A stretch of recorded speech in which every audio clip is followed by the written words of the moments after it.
Hasn't started yet. Okay. Okay.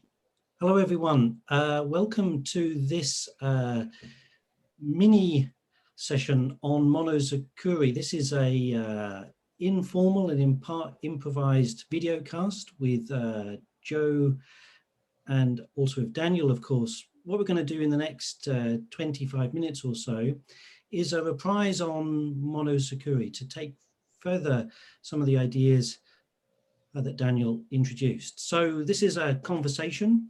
It's not a formal presentation, and hope you enjoy listening to it. So thanks very much, everyone.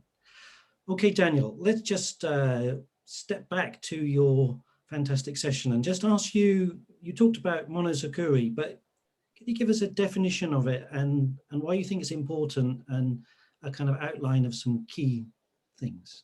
Sure. Okay, so Monozukuri is a very common word in Japan, in Japanese, and it means on its face, making things. That's the kind of literal meaning. And that's probably how most people in society would use it, talking about making things. But another way to say making things is manufacturing, right? That would be a word in any language that you could easily translate. And of course, there's one in Japanese as well. It's seizo. That would be the Japanese way to say manufacturing, seizo. Another way you would say making things is production. And that would also be probably in every language. You have a word that's broader than manufacturing. You know, manufacturing is usually for tangible, discrete things, and production can be intangible things. But it also kind of means making things. And that's also in Japanese a word, seisan. So you have seizo and seisan, these two words that are easily translatable into any language. But then you have a third word, monozukuri, which kind of means the same thing and which you don't find in other languages. And normally you probably wouldn't really want to have a third way to say similar things. I mean, two is usually enough. So the question is, why is there this third word?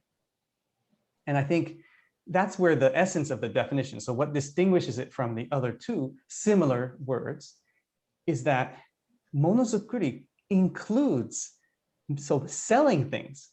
So it's not just about making things, it's also about selling things. And you know, like I talked with a guy who worked at a department store. You know, so he was just selling things. They would purchase things and then they would sell them, but they wouldn't do any making of anything. But he says we were involved in some of the planning for the things that we sell, and that's clearly part of making things.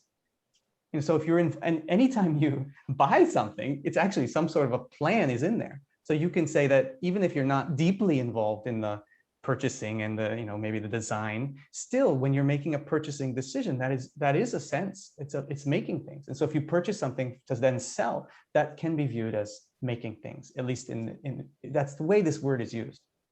So yeah, that's where I would start, that it's a making things where the selling things is part of it as well.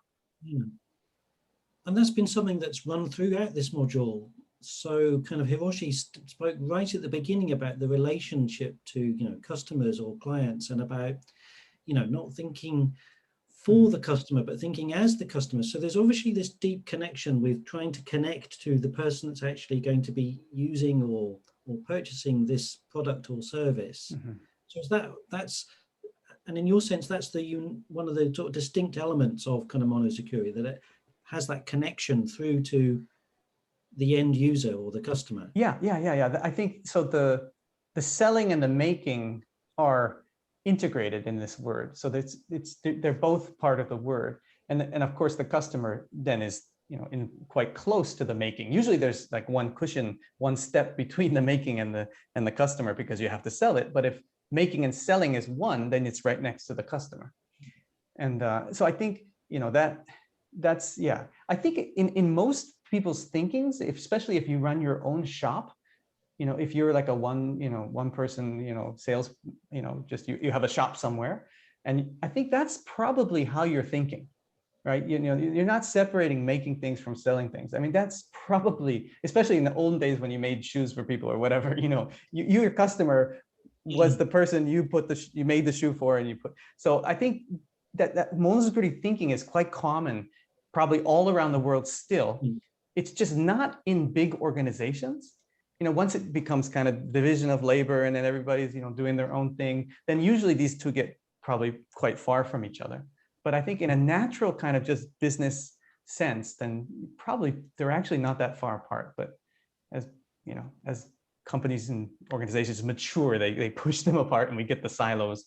But probably in a small scale, it's quite natural to have a monozukuri kind of thinking.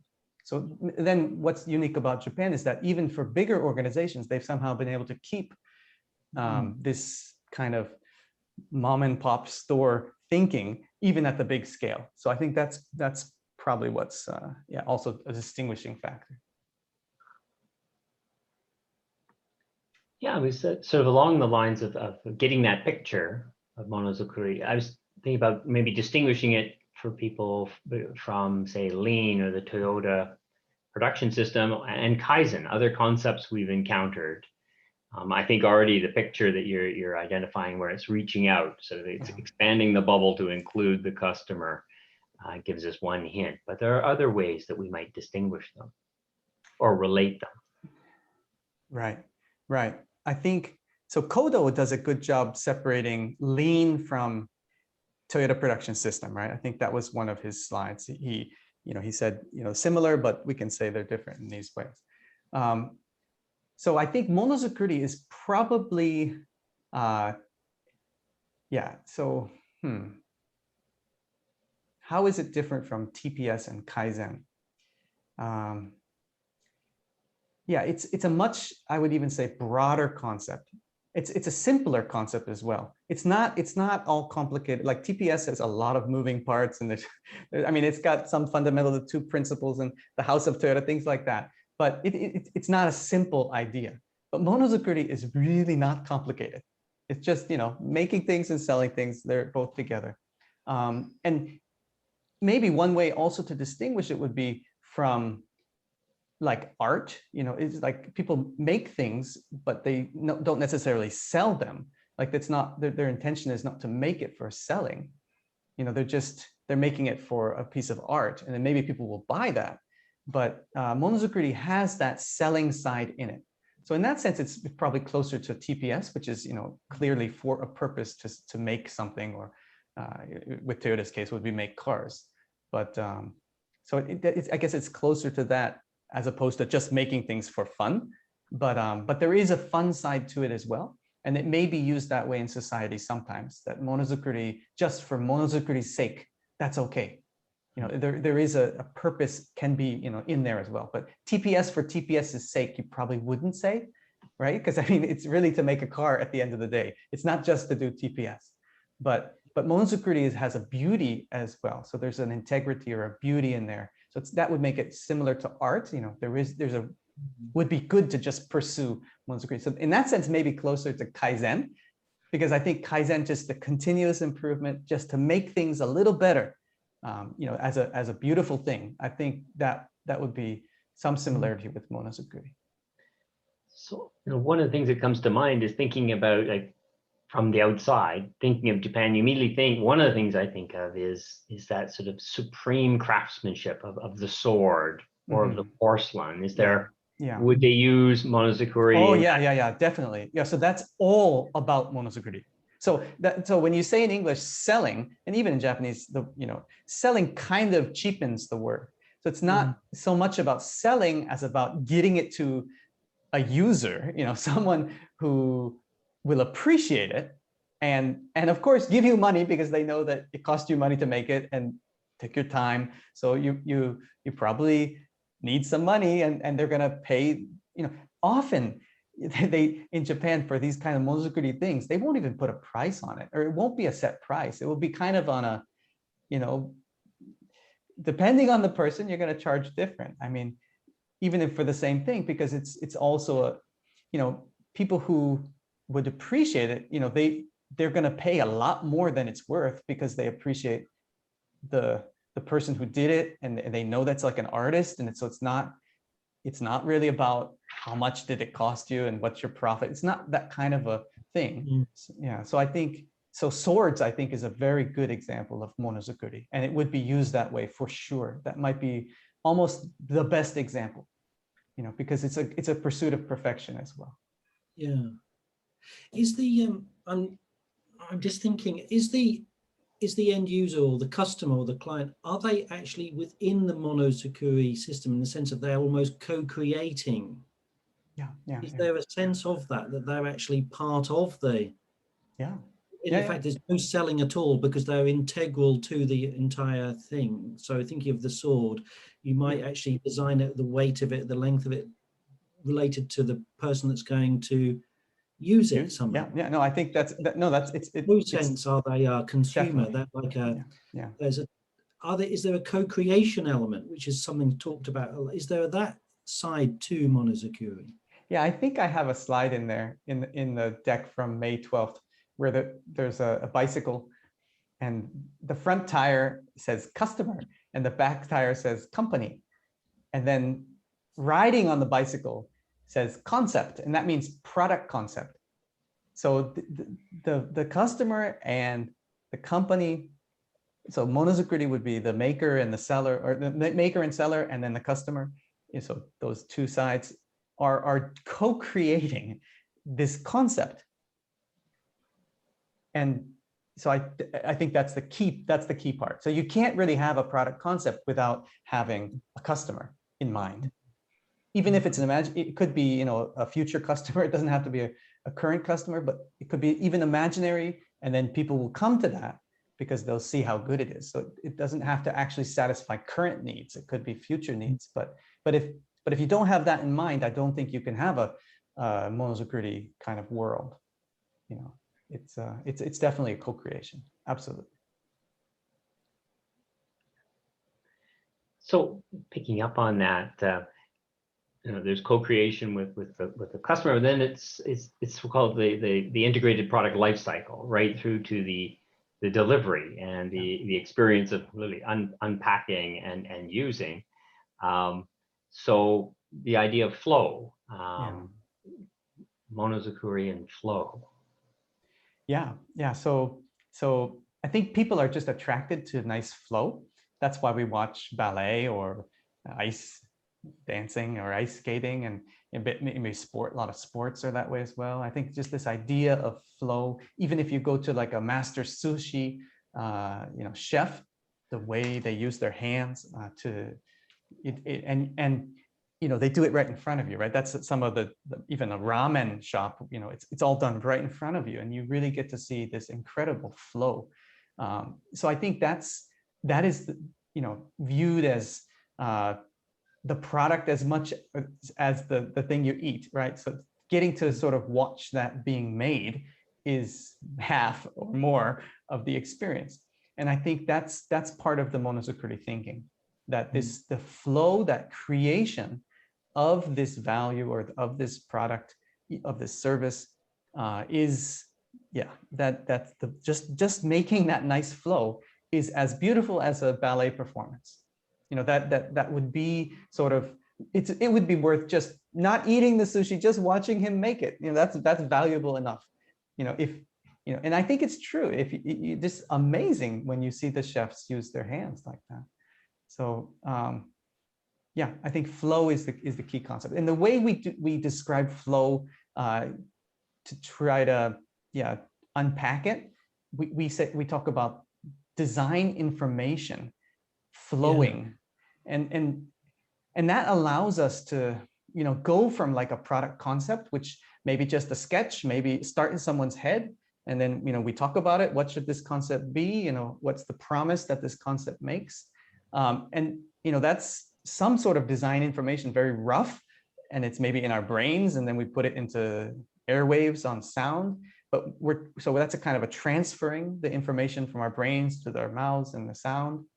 And then that would go maybe into then a computer, like CAD, system, where we would make a blueprint of that.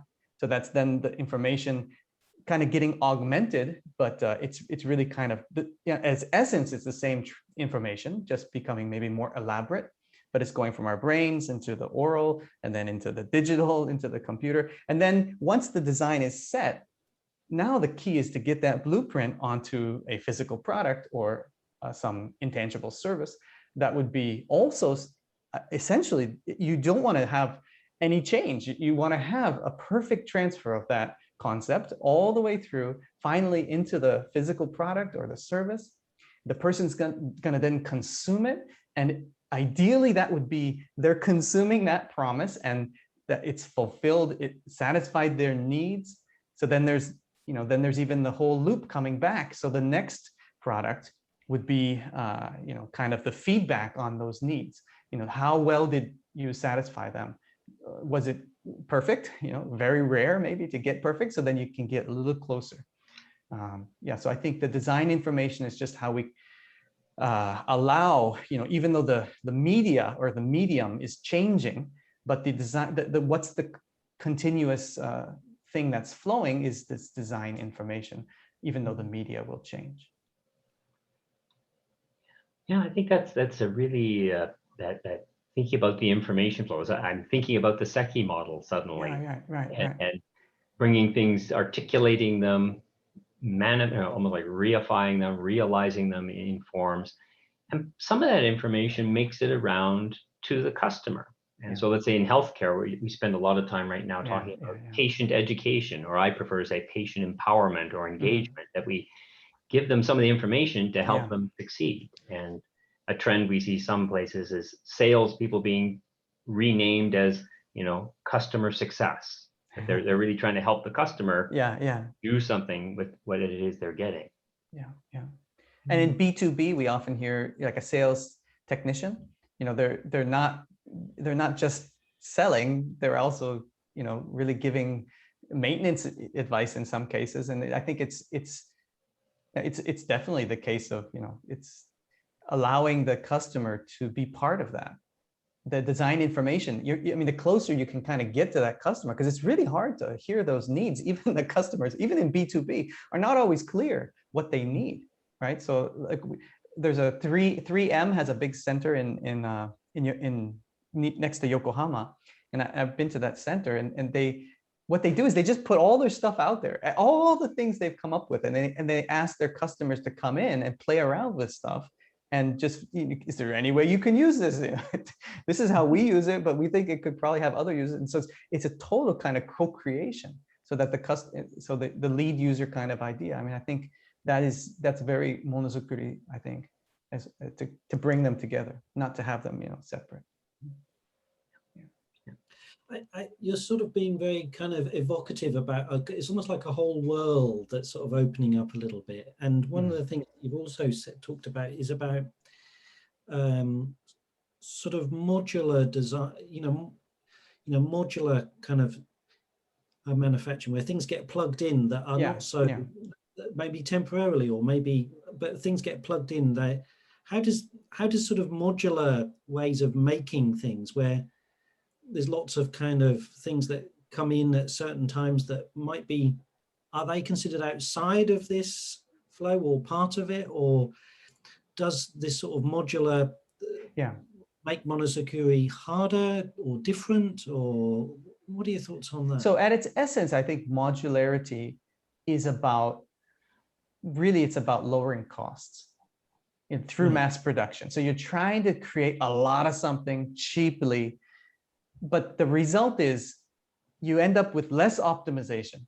So because you give up some compromise by making it so it's plug and play, so it can be used in a lot of places, but that means it's not quite perfect for each one. So you're sacrificing some optimization to get big cost decreases. And so I think it can be in the Monozukuri world, because it's about if you do want to have like decent costs, right? Things need to be at a price point where people can use it, right? You don't want just Monozukuri is not just about making luxury goods, right? I think that's certainly part of it, but bringing the cost down is also a big part of Monozukuri. I think that's fine, but quality is more important than cost, I think. So this idea that you're giving up optimization is kind of a little bit against Monozukuri, because quality will come before cost. Although, you can't really define quality, simply because usually cost is part of the quality, definition. right? You know, what is quality? Well, it depends on the price, right? I mean, at this price, that's quality, right? So I think it's not an easy, you know, to say quality is this and cost is that, but I think if we're going to prioritize, probably optimization will come above kind of cost reduction, but that's a balance and a trade-off. But you know, so like just that the traditional Apple versus, you know, Microsoft, you know, where you would have more optimization with Apple and you would have a lower cost with Microsoft. So it, you know, I think you can do both, but the Monozukuri would probably more like the Apple way. I think that would be probably what we would associate more with Apple, because it's more of an art, I think, to be able to do it that way. It's much simpler to just make a lot of it and, you know, whatever, it works good enough. It's not quite right, but hey, it doesn't crash. It's good enough. Yeah, so that's not really the Monozukuri way, because that's not a good flow for the user. It's clunky. It gets the job done, but you don't feel like it's not elegant. You know, I think elegance is a big part of Monozukuri, the flow idea. So that's, you know, the traditional Apple would be, you know, end-to-end control. You know, you have the whole ecosystem kind of under your thumb, so you can make sure that things integrate well. So you get a better user experience, but you have a higher cost. So I mean, I think it's a trade-off. So you can't just pursue one or the other, but if you're going to lean one side, it's probably more on the optimization side, which means less on the modular side. Yeah, because you won't probably accept some of the trade-offs that we have to take to get more modularity. Yeah. And usually modularity is because it's relying on a mass production. You just make a lot of it. And that's kind of not usually, you know, elegant. I mean, it could be, but it's usually a lot of waste in there. The more you make of something, usually the more you throw away, the more destructive it can be on the environment and things like that. So just mass production, mass consumption also doesn't feel quite right for Monozukuri. Okay. Yeah, that's fascinating, Daniel. Yeah. Well, picking up on that, I was immediately comparing Monozukuri with some things I've encountered in, we'll call it, massively complex integrated systems. Like think like huge power systems with the nuclear power, everything working together. And we had, coming out of the 80s, things like concurrent engineering. And the idea of, let's say, people who are involved late in the production process being involved at the very beginning. Right. So those design ideas, you don't come up with a beautiful idea that's impossible. It's like making people pull their hair out down at the end. Or, you know, back to talking about sort of the environmental impact that is just an environmental disaster when it comes out and it eventually is thrown away. Right. So thinking about all the ideas and making sure they get into that early design concept, and that seems to be featured quite heavily in Monozukuri. Yes. So the concurrent engineering, that was usually came out of Japan. So especially the car companies, you know, having the production process engineering, you know, overlap with the product engineering. So it's not just, used to be kind of sequential where you'd make the product and then you'd make the process, right? Okay, you got the product set, well then make the process. But then you would find a lot of rework and redesign because the original product sometimes required processes that were just too expensive or maybe even impossible. So you had to rework things. So yeah, I think the overlapping is this idea of flow. So you want to have the downstream manufacturing of it considered at the early stage so that it's a natural flow of design information. It doesn't require doesn't have eddies of the water, you know, not flowing, but kind of getting stuck, or even having a backflow because you have to do rework. So that's not an elegant flow. So I think, yeah, concurrent engineering is definitely an example of how to achieve Monozukuri. Yeah. Yeah, thinking about digitization and I think something you touched on is about how that actually sort of adds fuel to the fire of modularization. Related to that, so I think modularization, I believe, in my own experience, can be looked at in a way that's more Monozukuri, like thinking about how do we do it well as opposed to mass production, because among the things we look to modularity for is maintainability, sustainability, adaptability. So you buy it once and you can upgrade it because you can pull pieces out and replace them. And that there are some merit. And then you start thinking about more complex systems, more integrated systems, your home and your car working together, for example. And I think there's, if we expand the idea of the customer, that design idea starts to grow. At least the reason I put a big sticker on top of Monozukuri, I said, this is a big idea because as you expand the picture of what the design requirements are, what the customer really is, like societal needs, you know, you need a concept that can carry that load. You know, you're going to have a really big design idea coming in. The recycling part is a big one. So how can you design for better recycling? Something, the circular economy. I think these kinds of ideas are actually quite compatible with Monozukuri because it is about making the flow. It's just how big do you draw it, right? Do you put the end of use, you know, the retirement of the product into the picture, and then then you want to have a good flow into the recycling, you know, chain. So I think that's absolutely right. But Joe, before you jump in, Martin, I just want to say, Joe, I think your point about modularity is very well taken. I think that's absolutely right, because there is so much opportunity for modularity to work if it's done well. Toyota is by far one of, or the most modular company. It's just they don't make it modular outside of their Toyota universe. So it's not modular in the sense that you can plug and play, but it's modular within their development. They have very limited new designs. As much as possible, they're reusing their stuff. And that hasn't been told to me by Toyota. Competitors have often pointed out. You know, one company said, we use, you know, it was about door mirrors, you know, the mirrors on the doors. And they said, we've got like 13 or 15 designs of our door mirrors. Toyota has 2. And really 1, because they got a luxury and then they've got a low. That's it. And then door frames. He was like, door frames? Well, each door frame has its own kind of philosophy in there. And then he was like, Toyota, they've got 2.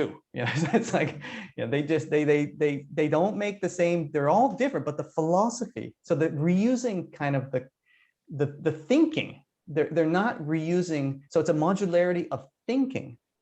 So they're able to not reinvent the door every time. You know, they can, but they don't have to make the same door. So it's a modularity kind of at a different, and earlier. So they can actually have different doors, but they're made in the same way and the processes are the same. And you can make them maybe on the same equipment. And the designer is almost like choosing from a menu.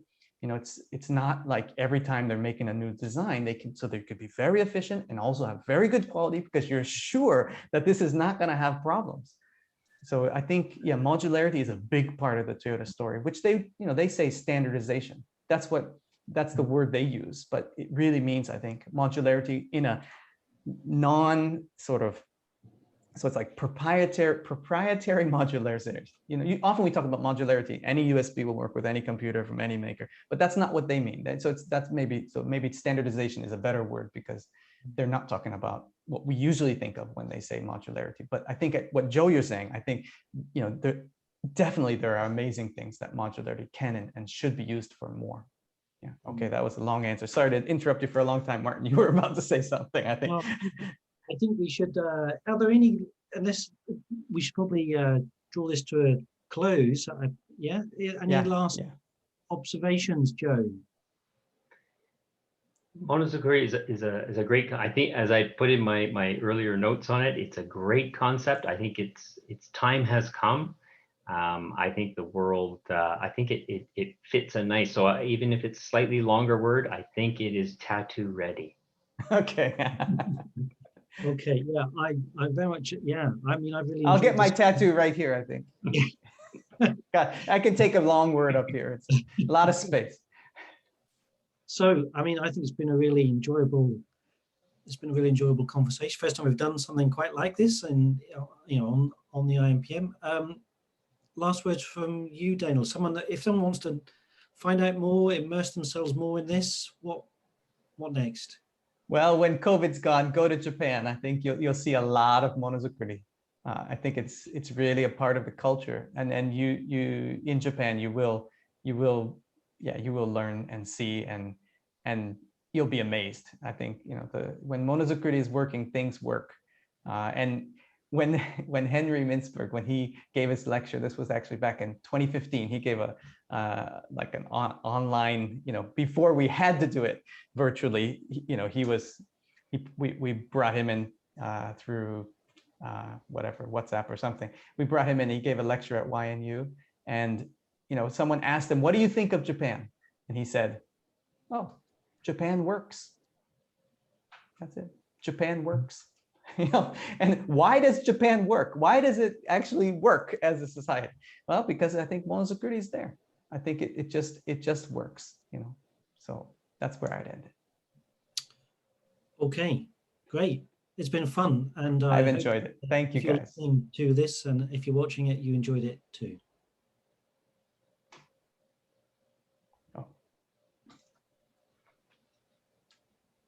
Okay. Bye-bye.